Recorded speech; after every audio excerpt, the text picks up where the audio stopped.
Well, here we all are again. Woohoo! Another Horton seminar to enjoy. So thank you, Brian. That is crazy. Very sweet of you.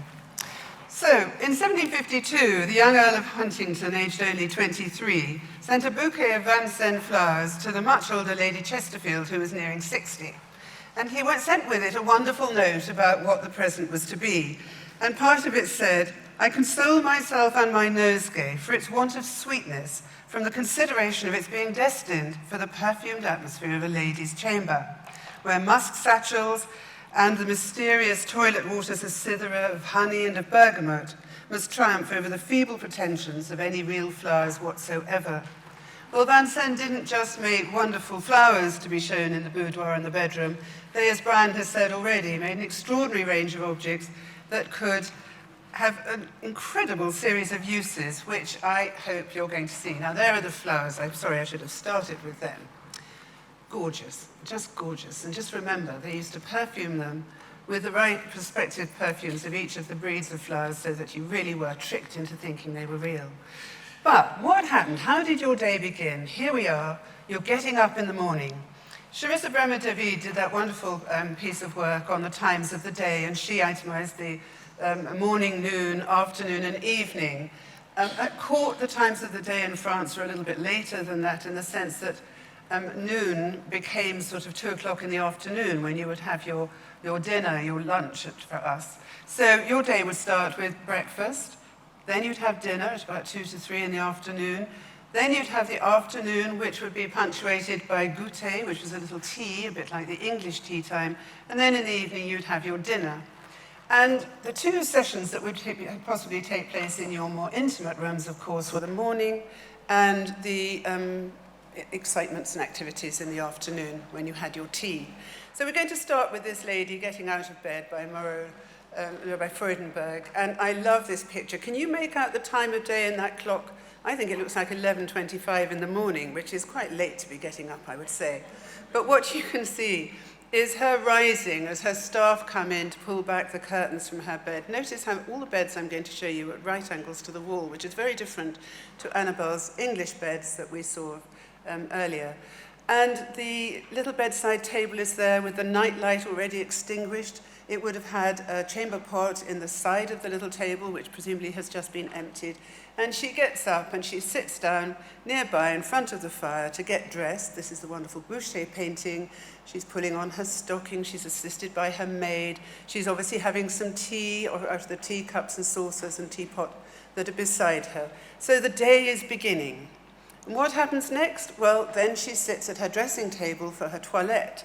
This could take place, as you see, in the bedroom on the right or in the boudoir on the left, as do other things as well. On the left, you've got this wonderful painting, thanks to Felix, who's in the audience, from the Wallace collection, which shows you the dressing table, but actually the maid is closing and locking the door so that the beloved can come and purr to his beautiful lady. And on the right, the lady is receiving a milliner with trimmings for her dresses or her hats or whatever they may be, while you see the bed in the background. Now, for these dressing tables, which were popular really from the sort of 1730s through probably until well into the 1760s, you had a pretty rough table covered in varying layers of gorgeous fabrics, culminating on the top in a sort of muslin cover that you can see, a smaller tablecloth, and which protected the lavish fabrics underneath from getting damaged by cosmetics. The mirror was usually set in front of the window, as you can see here, often draped in a fabric or a muslin itself, presumably to protect your eyes from the glare of the window beside you. And on that, you would have a series of toilet wares.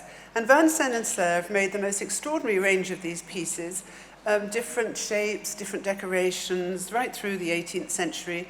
Two of the most popular were little toilet pots, often hard to tell from the documents whether they were for pomade, which was a mixture of fats and olive oil and apples of course and perfume that you largely used on your hair, but also cosmetics pots, pot-à-part, which could be for the makeups that you put on your face. And you'd have a morning makeup, an evening makeup.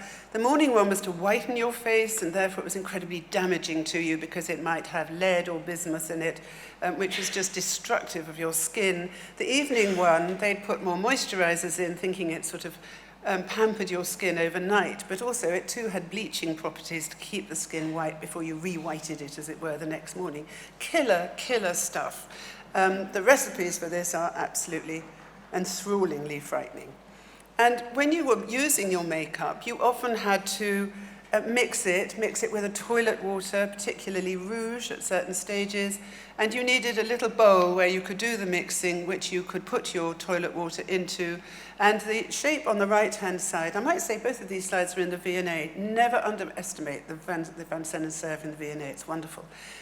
You could put your makeup could be mixed in there. Alternatively, because these pieces usually have a cover and two handles, they could be used for a mouthwash. There was a lot of need of mouthwash, as we'll hear later, about teeth and dentistry. This one fascinates me. It's very early, about 1752 to 3-ish, and it has these hunting scenes on it, which makes me wonder if it may not have been for a gentleman's toilette rather than a lady's one. But they're very important. And the odd thing about these toilet wares is that only 4 times in the 18th century were the Sèvres toilet wares compiled into a toilet service. Otherwise, they were made as one-off objects. We'll discuss later whether they were intended to match each other, and they were, if they were assembled as sets, largely assembled by the dealers. So one of those 4 toilet services is this. The interesting thing about all 4 of them is that only one, the last one, which you'll see later, was completed. All 3 of the others weren't. The first was in the early days of Vincennes for the Turkish market, but the change in the political situation in 1756 sort of left Turkey out in the cold and the trade ended. The second one was this one. The third one was in the early 1770s for Louis XV, which was never completed. And the fourth one was from the Contest du Nord, which we'll see. But this one is interesting because it shows you a different range of objects. The 2 big pots are for your hair powder. Now, hair powder was made of starch, which was made of wheat largely. And so on the top, hard to see, are just gorgeous, high-relief bunches of corn and meadow flowers tied with ribbons to highlight the contents. The hair powder could be colored, all manner of different colors, but particularly using orris root, which is a form of iris root, which gave you a wonderful pearly grey hue. And because it was attractive to mites, you had to have the gold rims in order to prevent the mites infesting your powder. That was the last thing you wanted because it would make your hair itch agonizingly. Hair powder was also used as a dry shampoo to clean your hair too. So these pots were really important. The 2 pots in the foreground, also with gold mounts, were for the face patches. Face patches were made of black velvet or taffeta. They were stuck on the face with animal glue, which of course also attracted mites, so you needed more gold mounts to prevent that happening to you. And the face patches not only covered up the smallpox scars, but there was a language, like with the fan, of whether you were in a good mood or a bad mood, or fancied someone or didn't, or whatever it may be. So there was a lot of humor and seriousness, of course, around the language that they told. In the middle is a clothes brush. You can't see the wonderful hairs at the back, as it were, but you can see the back that you would have held with your hand. And in the foreground is a wig powder dust, a vergette, which you use to just dust the wig powder off your shoulders. So wonderful, but not complete. This was begun in 1761. These pieces were finished in 1763. It was a completely new series of models. I suspect it was designed to compensate, Madame de Pompadour, I believe, for this, but to compensate for the pieces of silver and silver gold that were melted down in the war effort during the 7 Years' War. These meltings down took place in 1758 to 1759, and although you could have your wonderful chinoiserie lacquered toilet services that we saw on the dressing tables in the previous photographs, this one in porcelain would have been absolutely a tour de force. There were 2 more cosmetic pots intended for it in 1764, and a group of plaques as well, and it was never finished. And then finally, in 1767, it was sold to a dealer who sold it in turn to the Queen of Sweden. And the only reason I can think of for it being incomplete, in 1764, was that was when Madame de Pompadour died. Now, with these toilet service, you might have thought that the factory would have invented dressing tables. Well, largely they seem not to have done. I think I can only think of two specific examples. There's another one known, but the porcelain that's added to it is later. One is this absolutely ravishing table. I don't know how many of you have been lucky enough to see this in the flesh. The last time it's been seen in public was in 1778 at the Vincennes exhibition in Paris. It was the dressing table made for the toilet service for the Turks. Two pieces we know were decorated, everything else was left in the white. Look at the fabulous Turkish detailing of the 4 plaques around the edge, and then the extraordinary flower painting in the middle, and then the way they're all assembled in these sort of rococo mounts. Absolutely magical. And whether that had a mirror sitting on it, there was a dressing table mirror intended in the service, I don't know, or it may have had something like this coffer sitting on it, which was designed for the Turkish market. Those mounts aren't gilt bronze, that is silver gilt. They are absolutely delicious. And what's so gorgeous is the way the mounts relate so specifically to the rest of the decoration, surely due to wonderful duplessis, so that the little scrolly-woly feet and the flowers that curl up then cross over the cover and link into the flowers in the gilding and right into the middle of the plaques with more flowers. Absolutely gorgeous, intended for the Turkish market, never reached there. One of the plaques at the back was broken in 1757, and there it is to this day in the Wallace collection. A beautiful piece that you could show inside it or keep inside it, some jewelry, gloves, various knickknacks that were too precious just to have lying about on your dressing table. And only one other of these was made, a slightly different shape, and it's got more modern mounts. So this is a really wonderful object for the dressing table. Now, this is another dressing table that I think that the Sèvres factory intended for that service for Madame de Pompadour that we saw with the green ground and flowers. And these 8 plaques were amongst the plaques that were listed as a special commission with that toilet service between 1763 and 1767 when it was sold. And this is, you'll know, in the Metropolitan Museum of Art, and it would fit perfectly as a new, dynamic, more classical attempt at a dressing table that avoided all the lush draperies and everything that were very much associated with the earlier years. And one day, wouldn't it be magical if those Wallace pieces could sit on top of this and we can get an idea of how good they may have looked. This is the one completed service. It's very difficult to get a whole photo, and I'm very grateful. This is one of millions of photos of it that wonderful Errol Manners took many years ago, and I just show it to you because you get a sense of the detailing. There were over 66 pieces in this service, and they were presented to Catherine II of Russia's daughter-in-law, the Comtesse du Nord, at the Sèvres factory in June 1762. And apparently she went, "Oh, wow, this must be for your queen." And they said, "Oh, no, it isn't. You look at it, you see your arms are on it. It's a present for you from the queen." Well, it was from Louis XVI, but an absolute tour de force taken back to Russia, on show now in a specially made case in Pavlovsk with other pieces she took back at the same time. And it is the finest, most extraordinary Sèvres toilet service of the 18th century. So there you were, getting tarted up, made wonderful for the day with everything from your hair to your face to your lips to your eyes and so on, and your perfumes. And it took a long time, this morning ritual of the toilette. It could take place before Mass or after Mass. If you were Mary Lazinska, the Queen, you would have Mass early on the days that you would have a bath later in the morning, and so on. But all through this, you needed something to eat and drink. And the French had tea and coffee and chocolate in their bedrooms and boudoirs, in their bathrooms, in the gardens. They were absolutely sold on them. And these 2 cups, named after one of the factory shareholders, I think are absolutely heavenly, both of them. The one in the Hermitage Museum on the right has this extraordinary detailing over the ground decoration, gilded detailing.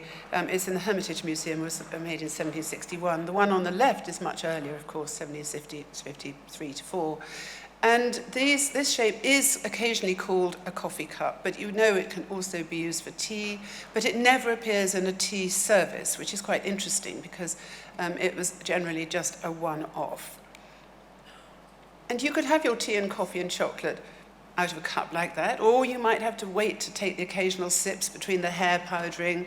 and you needed to keep it hot with a cover. You also needed to keep it free from hair powder, I presume. This is 1754. It's absolutely beautiful.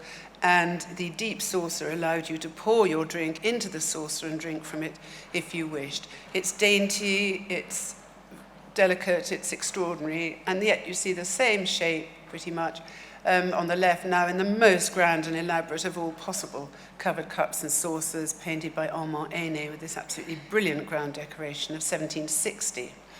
But you may choose not to just have the individual cups and saucers covered or otherwise. You might have actually wanted to have a little tea service.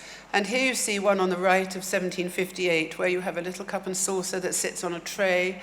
The tray would enable you to have biscuits and sweetmeats served with it. It was probably for tea, and that was one type of tea service that you could use on your own in the morning. Here's another one, which shows that you had sugar and milk, cold milk, with your tea or coffee or whatever it may be. And then here's one that shows that you had warm milk with whatever drink was served. So this was possibly for coffee. Sugar again, of course, that was required in every tea service. And this little jug is missing a cover, so it would have kept the milk warm. But this is very much for your use at your dressing table. The other thing you could have was these milky drinks. The dairy was very popular, the idea of drinking milky drinks, whether you were well or unwell, whereby you could start the day with so many ounces of milk, and then it would have barley gruel added to it, or chicken stock, or various other flavorings throughout the day. The usual ones were about a pint size, so they're quite big. This is slightly smaller. This one doesn't have a cover, but it is one of those milk cups, absolutely beautifully gilded with the birds. And here's a very grand example of a larger version of it, which would hold the pint. This is dated 1758, and it has this basket tray, so that on this you could put, again, your rusks and croutons and things that you might have been taking with your milky drink. The undulating green pattern I believe to be called falbala, which is sort of flounces and petticoats, and it's only recorded in 1758 at Sèvres, but only with a blue ground, but existing examples show that it was used with green like this and with pink too. But one of the things that I have grown to love recently in the work I've been doing is the idea of the small covered jug that could be used for milk or even for coffee itself, that was for café au lait. Here's an extraordinary early Vincennes example. It was probably for milk. I think the trouble was that the soft-paste porcelain just couldn't take the heat well enough to have a hot coffee in it, although later in the early 1760s, more coffee pots became available. But there's one, and then here's another one. I don't know if you saw this, sold in Doyle's in New York earlier this year. I just fell madly in love with it. I just think it's superb. And the excitement of this is that little shell thumb piece that you see that attaches the cover has a date mark on it of 1752 to 3. And the fact that the gold hasn't been replaced with silver gilt because the gold was melted down, and the fact that it's dated that early means it's just ravishingly beautiful. But you usually associate these with a little bowl like this. And the descriptions tend to be that the hot milk or warm milk was served in the Vincennes jug in this case, it could be served, and that coffee would be served separately, and they'd be poured in together into the bowl to make your café au lait. You could drink it from the bowl, and that was the normal breakfast with rolls, bread rolls, as it has been for many years since. Absolutely extraordinary. And then, if that wasn't enough, you wanted to have something more substantial. You might have a bouillon du matin, your morning soup, which I believe was a form of consommé. I don't think it would have had the chunks of meat and stuff in it that you'd have had at the table with a soup. And it would be served in a covered bowl with a plateau. I hope you're just drooling at this slide, because none of you, well, most of you presumably, have never seen this piece. It was illustrated by Brunet and Preo in the 1970s as lost in a black and white photo. It's now turned up again, and it's in a private collection. And what makes it so unbelievably beautiful is the high relief flowers climbing up the bowl, the cover, and the edges of the plateau. It is a really staggering Vincennes piece for your morning broth. There were many shapes of plateau and bowl made for this broth, and in the early 1770s, a whole sequence of new shapes came in. So it was very popular right up until the early 19th century when coffee and tea really took over at the toilette. But it just shows you that these pieces could be unbelievably extravagant and grand. The landscape and green ground on the one on the left, and the combined blue and green ground colours of the one a bit later in the 1750s on the right, just show you that your dressing table was always going to look absolutely sumptuous. And here's a piece that those of you who were with the French Porcelain Society trip to Paris a few years ago will remember. It's a tray. Normally it's a tray that has either 2 jam pots on it for a dinner service, or it can be a tea tray with a cup and saucer and a sugar bowl. But this one is painted unusually in the middle with a chicken run, literally, and the chicken and the chicks all running about. And then it's got these spirals. And you'll see that there's a hole in the middle of each spiral, 1 at the bottom, 3 at the top. And I believe these were mounted in silver or silver gilt with little cage works for egg cups at either side, and probably for salt and pepper or as egg spoons or something in the fittings that would have been attached to the other holes that have now gone. And we know that dealer Sayed bought, I think I know that he bought this piece in 1757, and I suspect that the egg cup shape that would have gone on it would be this stumpy little one which was introduced in 1756 to 7, unlike the taller, more elegant one which started life at Vincennes. By this time we're into Sèvres, of course. And these egg cups would have perhaps been made to sit on such a piece.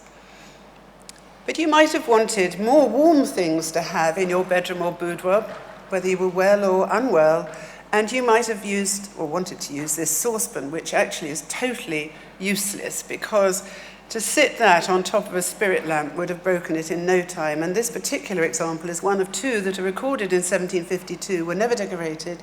And then when old stock was sold off in 1759 to 60, these pieces were decorated, and that's when this piece gained the colours. But the modelling on it is fascinating. It's barley heads and seeds, and it was intended for a barley gruel, literally a kind of porridge made of barley that could be served in your room. And then Adrian Sassoon, not so long ago, found a tripod that I believe it sat on when the 2 were invented in 1752.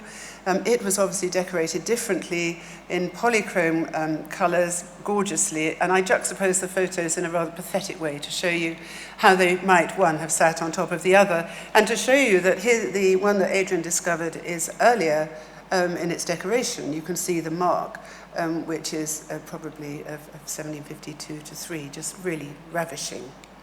But gradually, a more formal veilleuse was made, a food warmer to have in your bedroom or boudoir. This is one of 1758. They're quite large, at least they were at that stage. A smaller one was introduced a little later. And they come apart, as you see here, so that you have the hole which would contain the spirit lamp.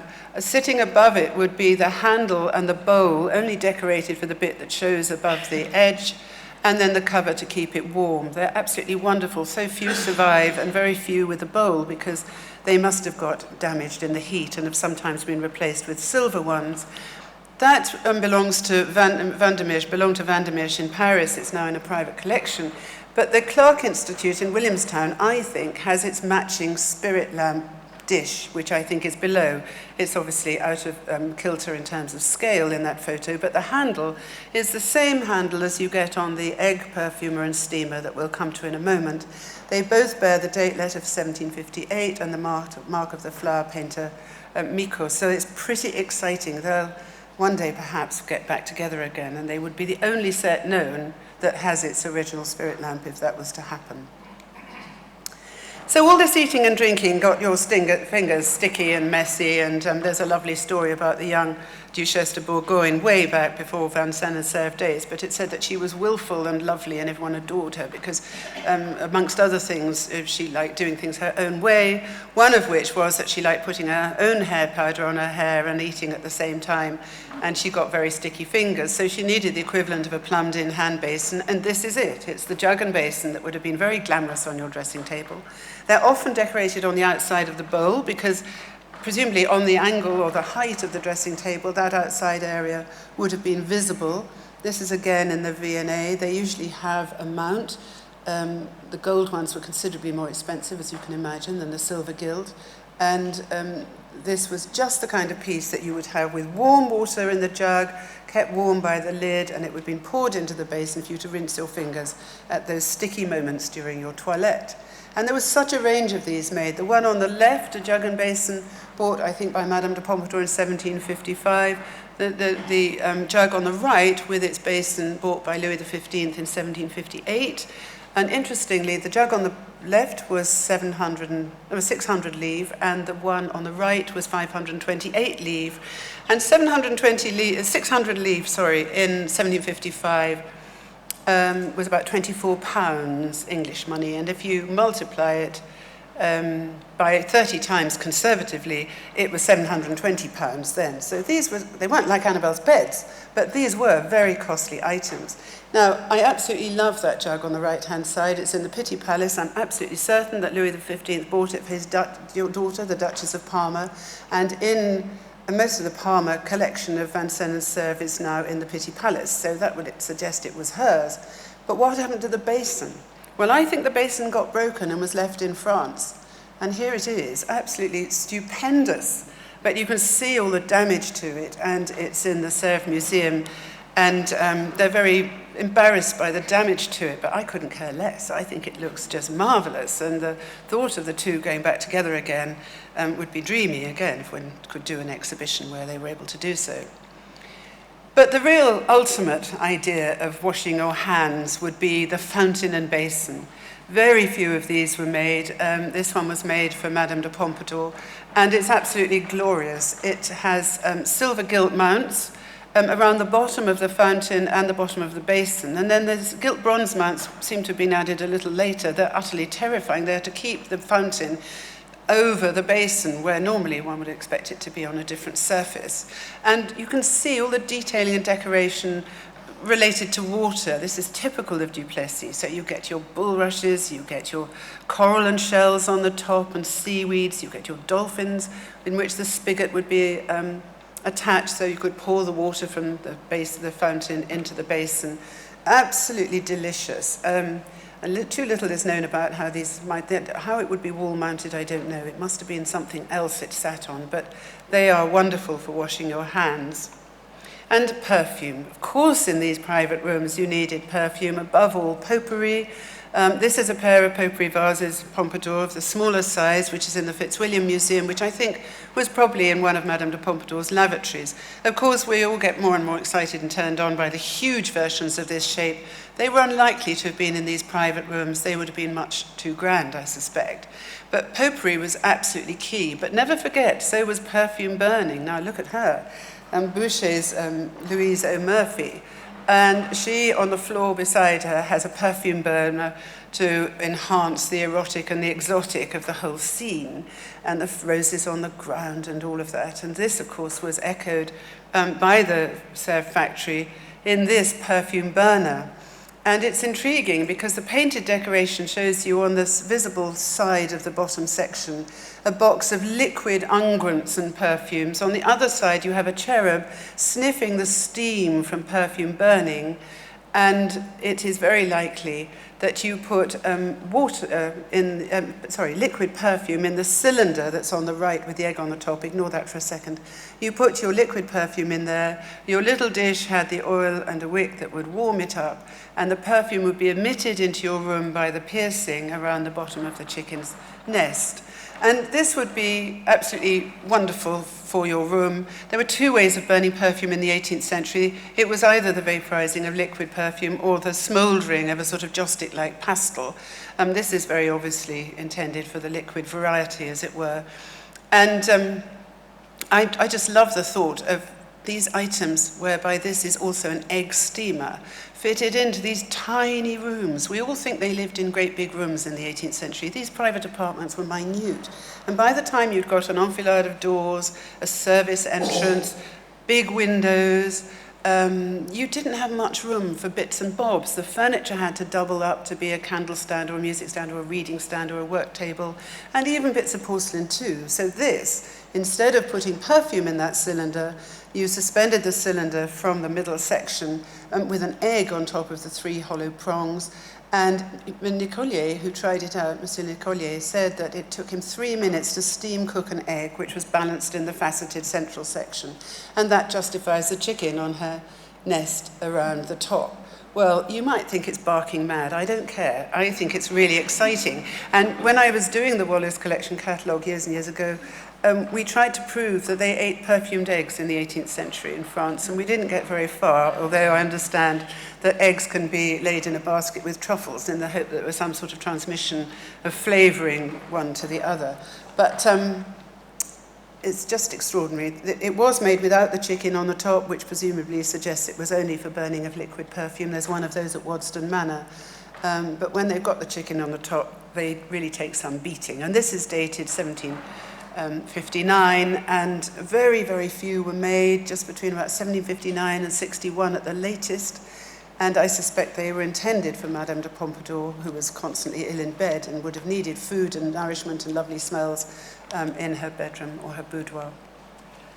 And then a few years ago, this turned up at an auction in Paris on the left-hand side, and then we found in a box at Waddesdon Manor the one on the right, which was really exciting. And John Whitehead knows of another, and so on. Many of you probably know of even more.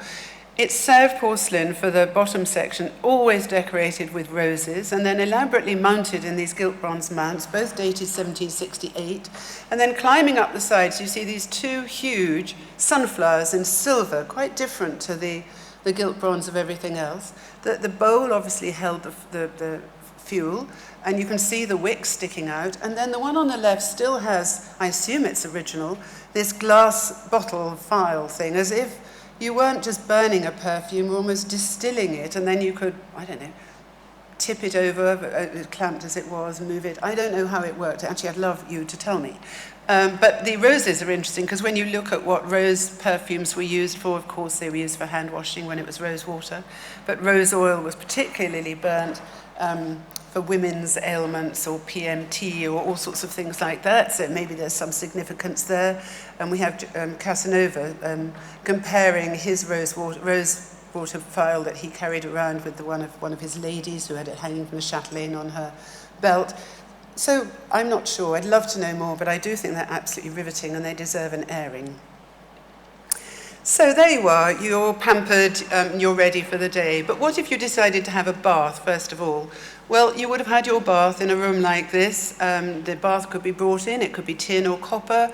It would be lined with muslin fabric so that it kept your delicate skin off the metal base. And there were even gadgets you could put in the bath in copper that had hot coals in them, so long as you don't touch them, that would keep the water warmer for longer. And then you'd climb out with everyone ready to give you your chemise and your shoes, and you'd put your dainty little toe on a footstool, and then you'd be ready to sit at your dressing table, as you see in this lady has on the right, with the lacquered chinoiserie type of toilet wares that were very typical in the mid-century. Or you might sit at your dressing table, you've just had a pee in the little chamber pot that's on the footstool in front of you, and you're about to sit on your bidet. And these were brought into the dressing room, of course, as well, but you could go into your bathroom or your lavatory for them when you wouldn't have had a jug and basin like we saw before. You'd have more of a ewer to bring the warmed water to the basin, which might have been fitted into the top of a table. I love both of these. The one on the right is thanks to Errol Manners, and these are much larger, actually, than they look here. They look as though they're just like the coffee jugs we saw earlier, but they're not. And that would have been one thing. But the other thing was, what was the porcelain in the bidet? Well, the last bidet picture was by Eisen of the 1740s. This is by Boyer of the 1790s. But there she is, hard at it with, we don't know what bowl, but it could have been Chinese porcelain, violin-shaped, as you see on the right-hand side. But we also know that Vincennes made a bidet in 1752, and we've never ever seen it until at one of the Hortons' early fairs at the part of the Dorchester, we on the vetting committee were told that there was this unbelievable Vincennes spinning wheel. Can't be right, they didn't make spinning wheels, that's absolute nonsense. Anyway, it was billed as a pride of the the stand by the person who was selling it. And then, of course, the moment we got to look at it, we could see it's the bottom of the one Vincennes bidet that we know to have been made. And it's absolutely ravishing. Look at that flower painting, glorious beyond, and no doubt it got broken. The rim was ground off. I don't know what that other hole is for. It may have had a life before the spinning wheel.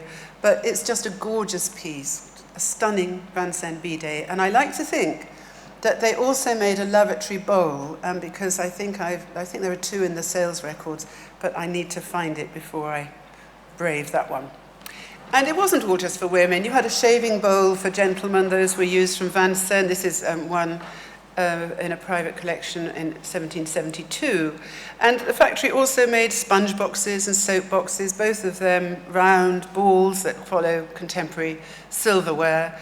And they made footstools and tongue scrapers and boxes for the root that you use to clean your teeth, and endless other products were made. Very few of them survive because, of course, inevitably, these useful wares tend to get broken down.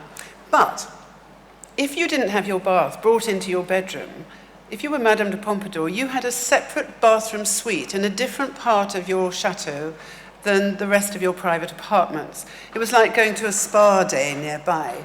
And you'd poodle off there, and you'd be greeted by a lovely anteroom, and then you go into the bathroom, and that could have a plumbed-in bath with a hot and cold cistern above, and you'd have your bath perhaps walking up some steps or just on a footstool. And because bathing was considered to be absolutely exhausting, you would then go next door into the day bedroom, where you would take a rest before you got dressed again and you pranced off and lived your life. And the most amazing thing is, in the day bedroom of her bathroom suite in the Hotel Pompadour in Paris, Madame de Pompadour had this garniture on the mantelpiece. And you have to picture those three vases, flanked again by two more vases which had two candle holders on each of them and were also potpourri vases. So all five vases on that mantelpiece were potpourri vases. The dolphin and the flowers, from another example, would have been in the two vases you see on the outside here. A dolphin in the diamond-shaped hole at the front and back, and then the flowers planted in the non-growing season in the little holes at the sides, and in the growing season you'd have growing bulbs in there. And then the whole thing in front of the mirror on the chimney piece would then be flanked higher up by the wall lights, another 6 candles. Now, when I tell you that this bathroom was octagonal, it was lined with mirror, even behind the bed was covered in crimson silk curtains with valances decorated in red and gold woven patterns, and there was an ottoman in the same fabric. The counterpane was the same fabric lined with white taffeta. There were other chairs, all matching a screen. I mean, what a tour de force of colour and energy. And you say to yourself, why on earth would you put pink and green in with all that crimson and red? Well, believe me, that was not unusual, because those of you who know the inventory of the Hotel Bourbon Condé in 1779 will know that in the princess's bedroom, she had Gobelin crimson tapestries on the wall and pink ground Sèvres vases from the 1750s on the chest of drawers in that bedroom. So the colour combination was not unusual. But to our eyes today, it sounds unbelievable. And that's why porcelain is such heaven, because unlike poor Annabelle's fabrics, forgive me, but it doesn't fade. You know, you have to believe me that these all went together, and they must have looked very bright indeed. And what an extraordinary combination of luxury in a room that one presumes Madame de Pompadour didn't entertain anyone else in. But supposing you're not feeling too well, you might have a tankard in which you could drink health-giving cordials, hot or cold. These two are both dated 1756. The one on the left, I think, is more likely to have been used in the bedroom or boudoir. The one on the right is really a showpiece for the Turkish market, which is showing you not only tobacco leaves in gilded relief around the body, but also Turkish products of nuts and wines and rinds and various other things. It's absolutely wonderful. But you could take these remedial drinks, and if they didn't work, you might take to your bed, and you didn't want to spill your milky drink of the milk diet I described earlier, and so you'd have had a gobelet soucoupe enfoncé, as this is called. It is not a trembleuse. A trembleuse has a flat saucer with a little rim around the middle that you supported your cup in. This is totally different. This has a deep well. You'd hold it by the edge, and you'd sip your drinks. Now, this is dated 1762, and as you will see, the decoration is identical to this box on the left-hand side. And this may be a bonbon box, I don't know, but I have this dream that this box is called a boîte de baume de Peru, that it was for a balm from Peru, which was made of largely quinine, and was used as an anesthetic to help against toothache. I can't prove it's that, but Madame de Pompadour bought the only 2 boxes of balm de Peru in 1762, exactly the same date as that cup and saucer we just saw.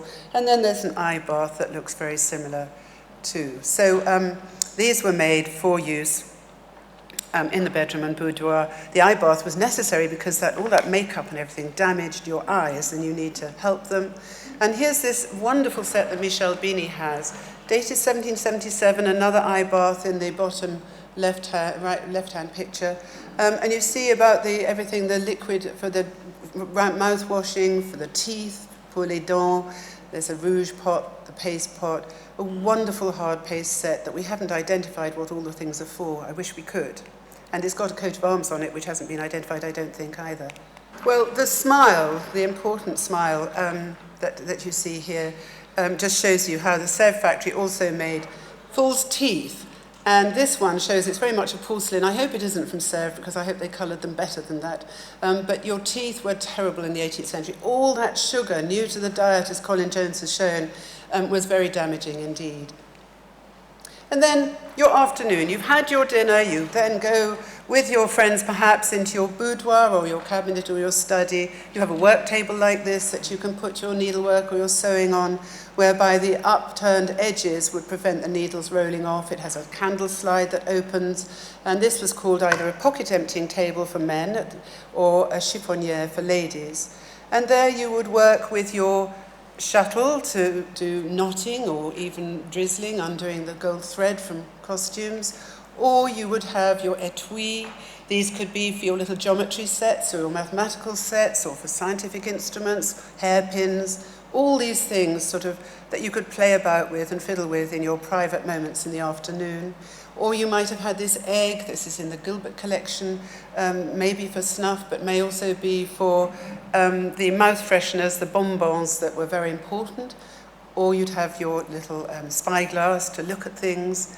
You'd have all sorts of entertainment, and then you might have your almanac framed here in 2 fabulous Sèvres plaques of 1756 for the contest of Valentinois.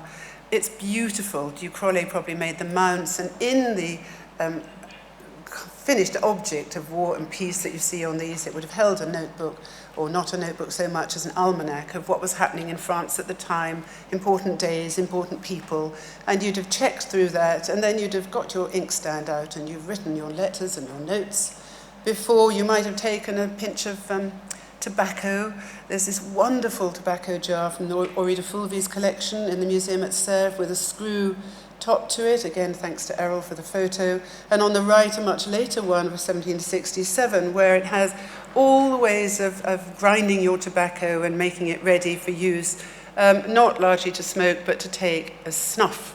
And Vincent Bastien has shown how this snuff box of 1760 in the Wallace collection was given as a diplomatic gift by Louis XV to the lady-in-waiting of the Queen of Spain, and no doubt it was for the Queen herself. But what was so awful, she was known as a keen tobacco user and died 6 months after she got this box. She obviously just overdid it. But you could entertain your friends and have more elaborate tea services in the afternoon.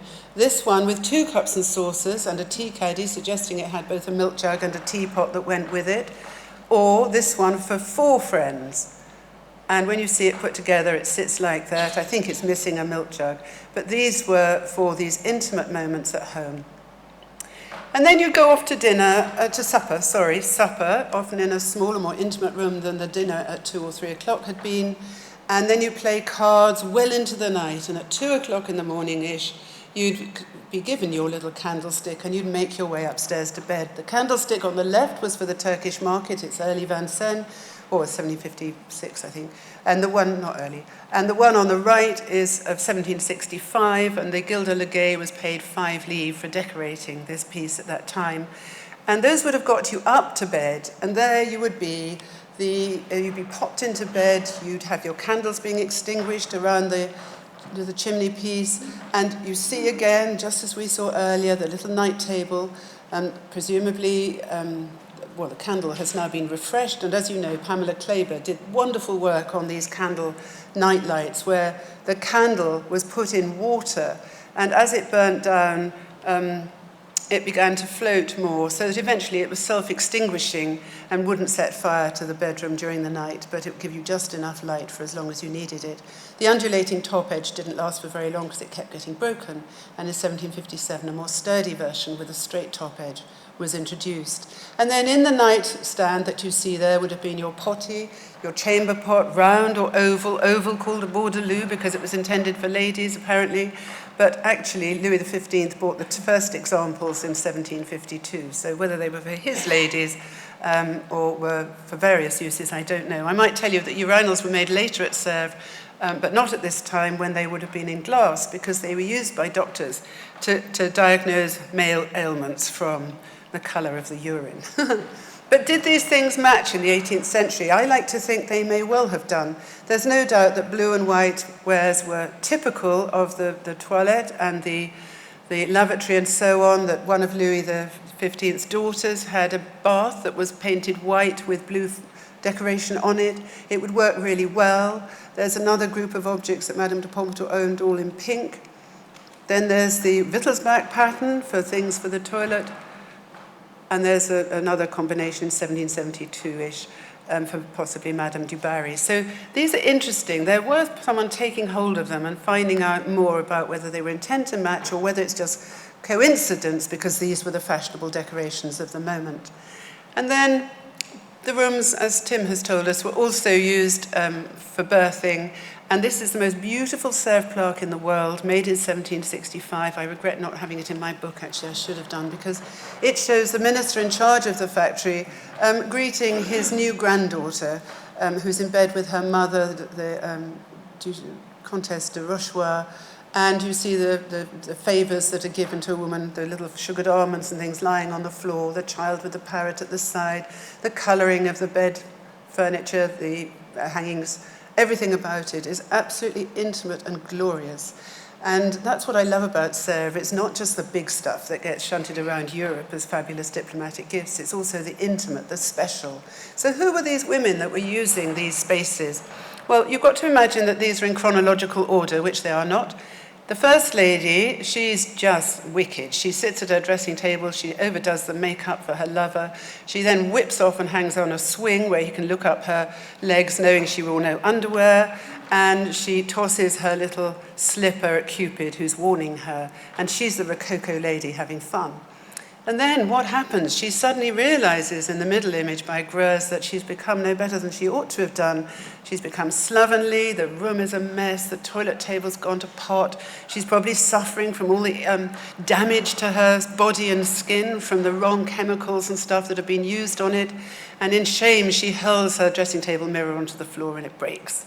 And then she gets up, a nobler, wiser, more moral woman of early neoclassicism, and instead of messing about with the lover or looking in despair, she goes off and carves her lover's initials in the tree in a very prissy, missy look. And each of these ladies, as you see, has their pet dog beside them. The one in the swing, of course, is rather off to the right at the bottom, but that's a sort of common feature. And the lady on the right has a better chance of survival because by then, by the 1780s, you no longer use the massive animal fats and ingredients or the minerals or all the things that were so damaging or the spirit toilet waters. You went back to water, natural vegetable products, and life went on. And I love to think of all three of these ladies sitting in the dressing tables and elsewhere, using all the Sèvres porcelain items that we have seen, and happily being part of the perfumed atmosphere of a lady's chamber. Thank you.